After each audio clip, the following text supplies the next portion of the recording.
केस सेंटरला आपल्यासोबत आहेत बच्चू कडू आणि पाशा पटेल, भाजपचे नेते पाशा पटेल आणि प्रहारचे अध्यक्ष बच्चू कडू। मी पहिल्यांदा पाशा पटेलांकडे जाईन आणि त्यानंतर बच्चू कडूंकडे सुद्धा जाणार आहे।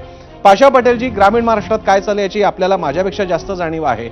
असं असताना काय काय बाजूला घडते ते आपल्याला होत असताना जर का आंध्र, तेलंगणा, ओडिशा, ईशान्येतली राज्य थेट बंदी आणू शकतात तर महाराष्ट्राला कशापासून आपण अडतोय बंदी आणण्याच्या बाबतीत?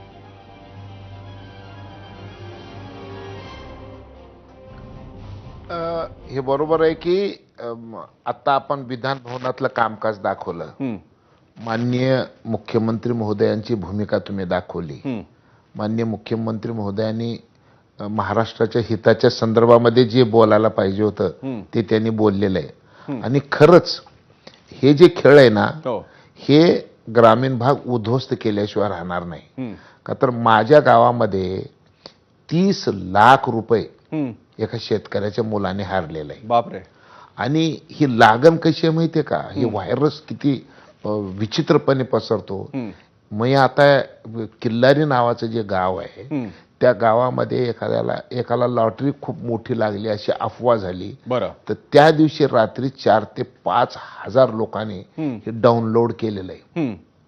म्हणजे एवढं विचित्रपणे हे चाललंय। आणि गावात 100-100, 200-200 पोरं शेताला न जाता, घराचं कुठलंही काम न करता या गेमिंग मध्ये अडकलेले आहेत। हे एवढं विचित्र आहे, हे ताबडतोब बंद होणं गरजेचं आहे असं मला दिसू लागलेलं आहे। आणि ह्याच्यामध्ये ज्या पद्धतीनं सभागृहातली जी परिस्थिती आपण बघितली, सदस्यांनी, मान्य सदस्यांनी जे प्रश्न उपस्थित केले आणि त्या प्रश्नाला मान्य मुख्यमंत्र्यांनी जे उत्तर दिलेलं आहे, मुख्यमंत्र्यांनी सांगितलेलं आहे, आपण आता सगळ्यांनी ऐकलं किंवा राज्याच्या अखत्यारीत येत असेल तर ते तातडीने बंद करू, आणि जर ते केंद्रात असेल तर आपण केंद्राला नक्की शिफारस करू।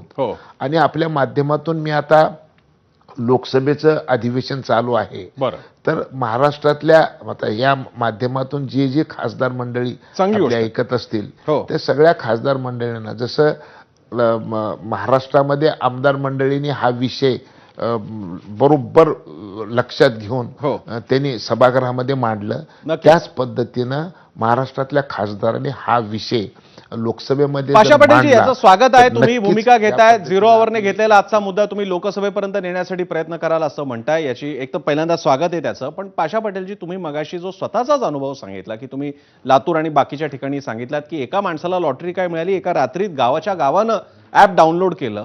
मग ही माहिती जर का आपल्यासारख्या नेत्याला कळू शकते, राज्य शासनाला कळू शकते,